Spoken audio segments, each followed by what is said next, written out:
નમસ્તે. આજના વિડીયોમાં આપણે 7 મહિનાના બાળકોના વિકાસને મજબૂત કરવા માટે નવચેતનામાં સૂચવવામાં આવેલી પ્રવૃત્તિઓ વિશે શીખીશું. ઘર મુલાકાત નંબર 12 પહેલા આ વિડીયો ચોક્કસ જોઈ લેજો. ગૃહ મુલાકાત દરમિયાન સૌપ્રથમ માતા-પિતાને 7 મહિનાના બાળકના વિકાસ માટે યોગ્ય એવા આગામી સીમા ચિહ્નો વિશે સમજાવો. ત્યારબાદ વિડીયોમાં આપેલી સરળ રમતો બાળક સાથે રમીને તેમને બતાવો.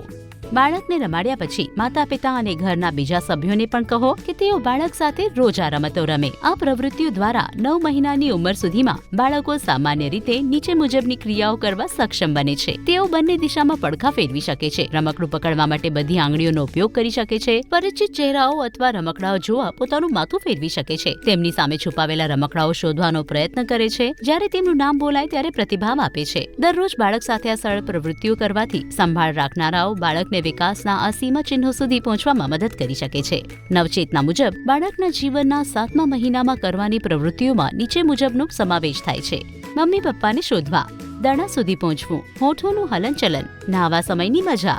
ચાલો જોઈએ કે આ પિતા કેવી રીતે મમ્મી પપ્પાને શોધવાની પ્રવૃત્તિ દ્વારા રમતમાં તેના બાળકની જોવાની અને સમજવાની ક્ષમતાને મજબૂત બનાવી રહ્યા છે.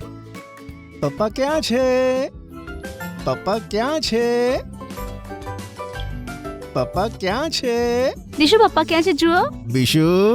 હા, રોજ પ્રેમપૂર્વક આવી સરળ પ્રવૃત્તિઓ કરાવીને બાળકની સંભાળ રાખનારાઓ બાળકનો સાચો વિકાસ કરવામાં મદદ કરી શકે છે.